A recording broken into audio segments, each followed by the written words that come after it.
Hola devs, espero que estén super hiper mega genial porque hoy se viene un tema muy divertido. Principio Solid.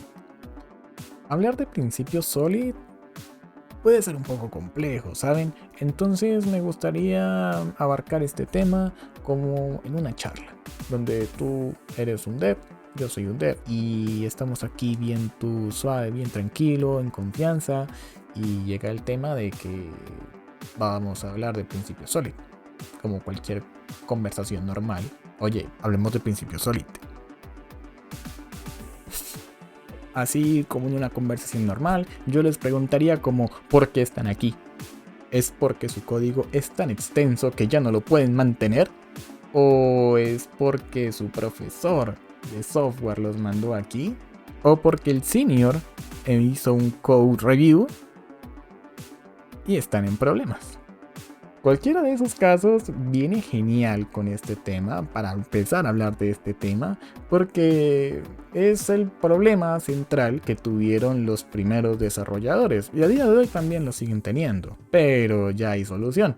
Bueno, una posible solución. Planteémonos ese escenario donde está el primer grupo de desarrolladores que hoy en día ya son muy viejitos, pero tienen una experiencia y un poder poderoso. Y están allá recibiendo el problema de su cliente y empezando a hacer la solución. Han pasado varios meses y ellos han culminado esa ardua labor de escribir código. Toman, hacen el ejecutable y se lo dan al cliente. Así, como Dios manda, como siempre hacemos.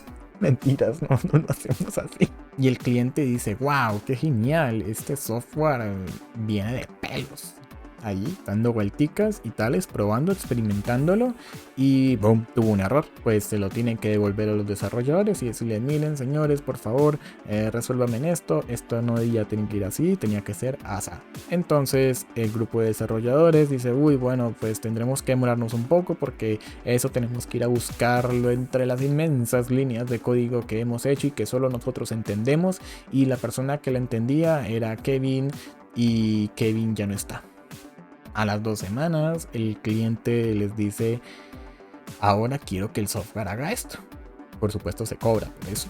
El grupo de desarrolladores dice, wow, es que la que hizo esta parte del módulo la hizo María. María ya no está. María era la única que entendía dentro de todo ese chorrero de objetos, clases, scripts, cómo funcionaba esa funcionalidad. Y entonces pues bueno, tuvieron que consumirse casi más de un mes tratando de encontrar cómo hacer ese nuevo cambio. Si se dan cuenta de el desperdicio de tiempo, de recurso y de tantas cosas que hay inmersas detrás que están pasando, pues todo eso pasaba porque en ese entonces habían muy pocos principios, había muy pocas normas. Los desarrolladores no tenían la culpa, simplemente ellos empezaban a codificar y así como les llegaba la lógica iluminada por el señor, asimismo la escribían en su teclado. ¡Qué horror! Con eso, bueno, muchísimos problemas salieron a partir de allí, hasta que un día el tío Bob, o Robert C. Martin, como lo quieran ver, cualquiera de las dos está bien, nos ilustra a la comunidad con sus principios sólidos. Nos dice, miren, estos principios, si los aplican, tendrán mayor calidad.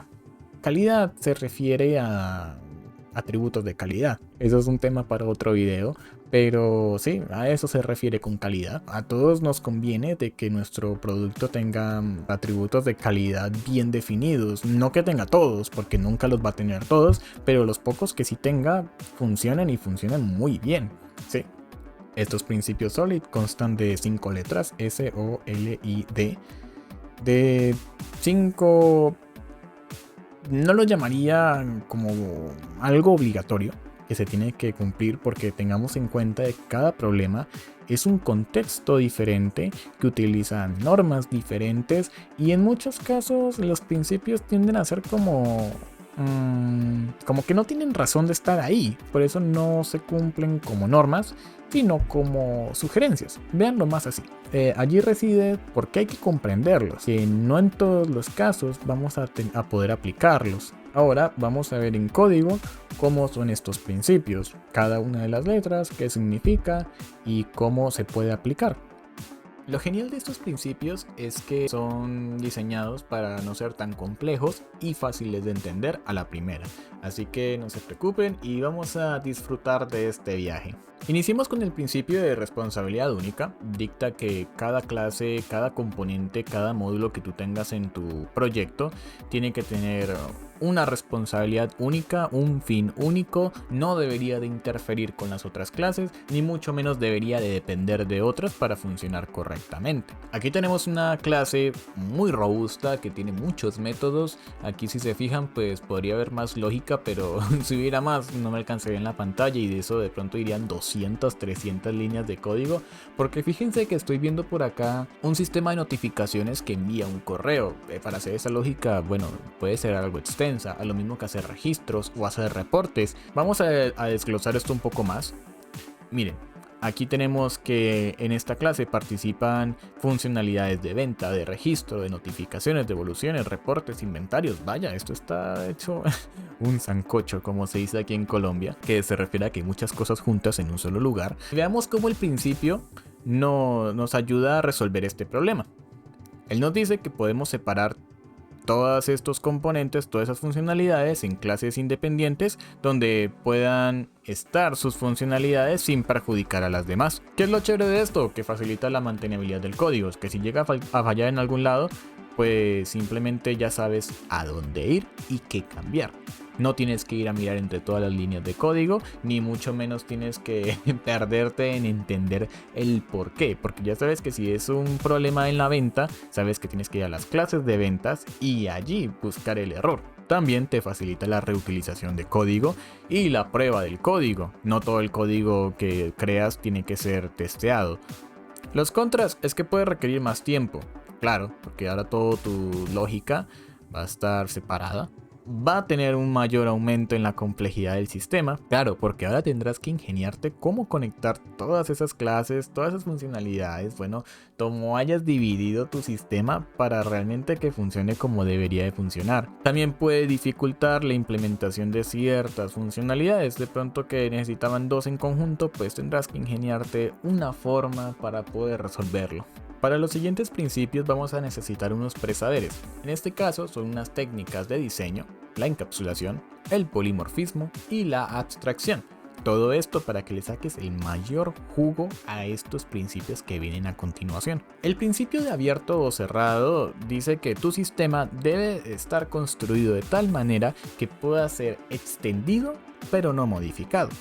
O sea que debe estar abierto para la extensión, pero cerrado para la modificación. Todo esto para que tu sistema tenga la capacidad de adaptarse a nuevas necesidades sin necesidad de cambiar su código existente.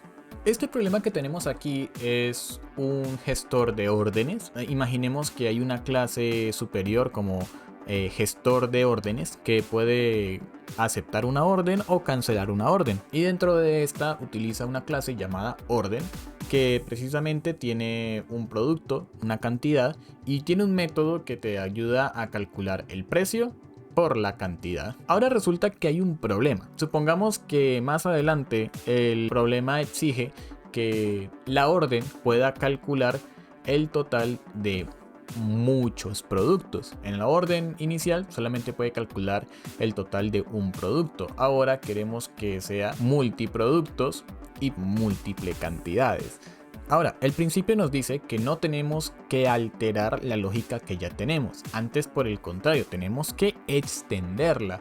Y en este caso, pues se ha creado una nueva clase que se llama multiorden, que extiende de orden, ¿sí? Que es la clase base, y lo que ha hecho es sobreescribir ese método para que tenga esa nueva capacidad. Ahora, cada vez que se haga una instancia de orden o de multiorden, ambos van a tener la capacidad de calcular el total, pero comportarse según la necesidad. Si quisiéramos violar el principio, simplemente sería eliminar esa clase hija y sobreescribir la lógica que ya tenemos. ¿Qué es lo que pasa si hacemos eso? Bueno, pues todas las órdenes que habremos hecho antes también tendrían que volverse a hacer para que tengan el comportamiento de las nuevas, de las que se harían después de implementar la funcionalidad. Y eso no es lo que queremos, de ir a sobreescribir cosas que ya tenemos, sino de que lo que ya tenemos, que como viene funcionando bien, también se incorpore bien a los nuevos cambios. Como pros, ya les mencioné que se puede agregar nuevas funcionalidades sin necesidad de modificar el código existente, ayuda a mantener un sistema sostenible y adaptable a largo plazo, evita la necesidad de hacer cambios en muchas partes del sistema, porque pues todo va a estar concentrado en las implementaciones individuales.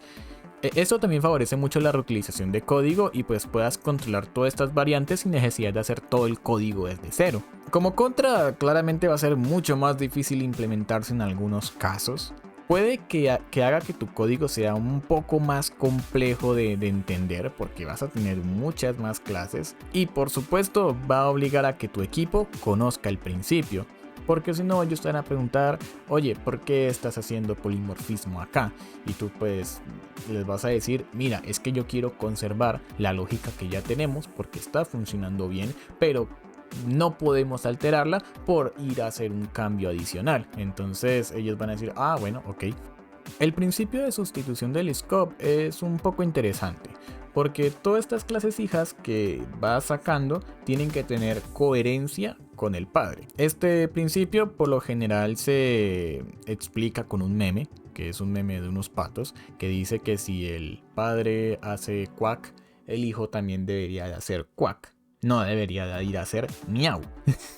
Ese comportamiento del hijo debería de ser predecible y debería de ser controlado. Utilicemos el ejemplo del principio anterior para explicar este. ¿Qué es lo que pasa? En orden, se está calculando el total, que es el precio del producto por la cantidad. Listo. Pues cuando tengamos varios productos, ¿qué esperamos? De que se haga un recorrido por cada producto y se multiplique por el valor del respectivo. Ese sería el comportamiento predecible para calcular el total del comportamiento cuando es una orden múltiple. ¿Cómo violaríamos el principio? Simplemente dándole un comportamiento diferente a uno de sus hijos. En este caso, fíjate en el recuadro naranja que estamos multiplicando por 0,19. Supongamos que es un impuesto que se le agrega. Es algo adicional que se le ha agregado y altera el comportamiento que heredó el padre. Ahora, calcula el total con impuesto. Esto no lo hace el padre. Por ende, estamos violando esa coherencia que hay. Lo ideal sería de que esto se trate como un caso aparte. Seguir este principio va a ayudar a que tu código tenga coherencia. Va a hacer que también sea mucho más fácil depurar el programa porque conocemos el comportamiento de las clases hijas. Ayuda también a evitar problemas de seguridad, de que ninguna de las hijas vaya a alterar el comportamiento original del padre. El padre siempre va a estar intacto, el comportamiento original siempre va a estar intacto y si en algún momento llega a pasar algo con las hijas, pues simplemente sería de ir y reemplazarla y eso fue todo. Los contras es que puede limitar la flexibilidad de las subclases. Vamos a estar forzados a obedecer al comportamiento del padre. Quiere decir que no nos podemos poner creativos cuando hagamos estos comportamientos en las clases hijas, porque sí o sí tienen que obedecer a un comportamiento coherente del padre. También puede ser difícil de cumplir en algunos casos, porque existen escenarios de la vida real donde el comportamiento toca sí o sí alterarse. Este principio viene fuerte. Dice que las clases deben de depender de abstracciones y no de implementaciones concretas. Este principio se explica muy bien en este ejemplo concreto, que es más o menos como una migración de bases de datos o un cambio de bases de datos, que es algo muy frecuente, pero que pasa mucho. Partamos de que tenemos un servicio de un producto, puede ser el producto del ejemplo inicial, donde en este servicio está la creación, actualización, eliminación y búsqueda del producto. Tenemos una actual conexión a Postgres y partimos de la implementación de esta conexión. Ahora queremos usar la implementación de la conexión a Oracle. El principio nos dice que debemos de depender de la interfaz. Entonces colocamos nuestra interfaz que tiene el comportamiento que necesitamos en el servicio, ¿sí? Y que posteriormente haremos una implementación de esa interfaz para establecer el comportamiento que necesitamos en el servicio. De tal manera de que si esta implementación hoy es Postgres, mañana Oracle, pasado mañana MongoDB, no sé, puede ser cualquiera, nunca tendremos que ir a tocar la lógica del servicio del producto. Simplemente tendríamos que venir a cambiar la implementación, porque la interfaz ya tiene los comportamientos que necesita el servicio. Aquí ya tenemos un código que nos ayuda a orientarnos. En la parte del servicio del producto, vemos que estamos haciendo una referencia a la interfaz del repositorio y que vamos a utilizar uno de sus hijos, o sea, una de sus implementaciones. ¿Para qué? Pues para hacer nuestras operaciones. Tenemos la interfaz del repositorio del producto que tiene el comportamiento que necesitamos en el servicio, y en la implementación del repositorio tenemos que implementar de la interfaz. Abajo pues ya empieza a hacer la lógica y por supuesto estaría sobreescribiendo los métodos escritos en la interfaz, dictándoles el comportamiento que necesitan.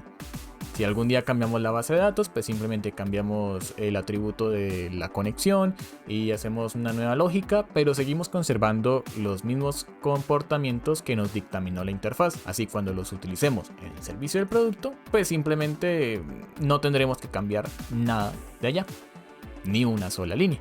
Miren detalladamente cómo es la diferencia entre hacer uso de la interfaz para utilizar uno de sus hijos y cómo en la implementación implementamos el comportamiento de la interfaz. Con el principio anterior entenderemos muy fácil qué es la segregación de la interfaz.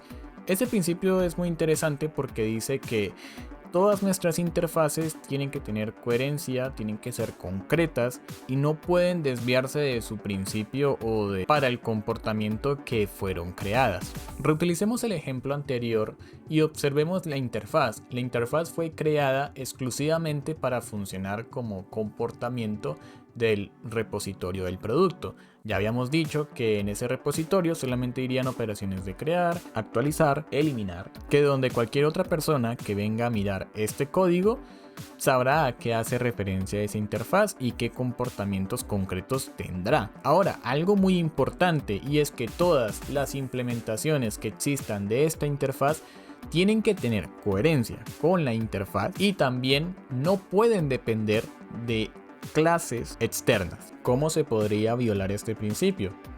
Miren, aquí lo hice a propósito y observen que en la implementación del repositorio del producto tenemos un atributo que hace referencia al objeto base de datos. BD es una implementación, no es una interfaz. Esto significa que esta implementación de esa interfaz está dependiendo de otra implementación para funcionar, lo cual no debería de ser así. Entonces, ¿cómo resolvemos esto? Utilizamos nuestro conocimiento en el principio anterior y lo resolvemos. Nos queda tal que así, donde hemos cambiado en la implementación del repositorio del producto el atributo a una interfaz, hemos creado la interfaz de la base de datos, le hemos dictaminado también su comportamiento y hemos hecho una implementación de la interfaz de la base de datos donde se crea la lógica para conectar la base de datos y hacer las operaciones respectivas. Los pros y contras aplican al principio anterior. Tendremos mayor flexibilidad al depender de las abstracciones en lugar de las implementaciones concretas. Podríamos hacer lo que hicimos en el principio anterior, cambiarnos de una base de datos a otra, cambiando simplemente la implementación. Recordemos que en las bases de datos hay unas formas para hacer tales consultas, luego hay otras formas para hacer otras consultas, ¿sí? Incluso también podríamos cambiarnos de un sistema JPA a uno de JDBC o inversa. Podríamos hacer, bueno, el cielo es el límite. Podemos reutilizar el código, dado que pues así entre bases de datos el SQL muchas veces es compatible. Tendremos una mayor facilidad al hacer pruebas y como contras una mayor complejidad. Pero una complejidad muy importante porque tendremos que contar en nuestro equipo con personas que tengan muy claros los fundamentos y que sepan muy bien de qué se trata cada implementación, cada interfaz y que no se pierdan. Y bueno, y no violar ninguno de los principios porque en este caso sí se aplican principios anteriores. Claramente, un mayor tiempo de desarrollo. En este caso estamos hablando de un CRUD. Un CRUD, si no lo haces de esta forma, puede tardar 2 días, pero si lo hicieras de esta forma, podrías llegar a tardar hasta 5 días y dependerías mucho de la agilidad, del dominio de este tema en los desarrolladores en tu equipo, y eso en muchos casos representa riesgos. Ahora, me gustaría dejarles estas 3 conclusiones que he aprendido a lo largo del tiempo y que en el repaso de estos principios pues he aprendido. La primera es que la calidad requiere un esfuerzo mayor y un coste adicional. Eso no es un misterio, se van a tener que demorar más si quieren mayor calidad. Y si quieren innovar, tendrán que aprender más, tendrán que explorar más formas, patrones, arquitecturas, muchísimos saberes tendrán que investigar y conocer para que puedan tener más herramientas para hacer cosas geniales. En algunos contextos, la desobediencia puede ser necesaria o justificada. No se sientan mal si no cumplen los 5 principios. No son reglas, no se preocupen. Se sorprenderían las personas que me encuentro que se tiran látigo por no cumplir estos principios. No se preocupen, siempre y cuando ustedes sepan el por qué y una buena justificación del por qué violan estos principios, no pasa nada. Una excusa puede ser de que tengan que entregar rápido o que ya no tengan recursos para trabajar. Es válido, no se preocupen. Conozcan su contexto y elijan sabiamente. El atributo que a mi parecer el más costoso y uno de los más importantes es la mantenibilidad de los productos.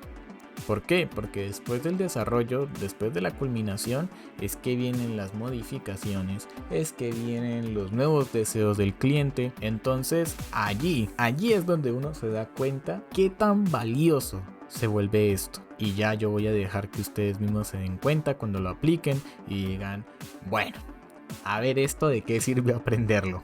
Y ya me dirán si les funcionó o no les funcionó. Y eso es todo. Vayan a leer el libro del tío Bob, vean más videos de internet y no se queden solo con lo que yo les dije. Vayan y exploren, equivóquense y busquen la solución a eso.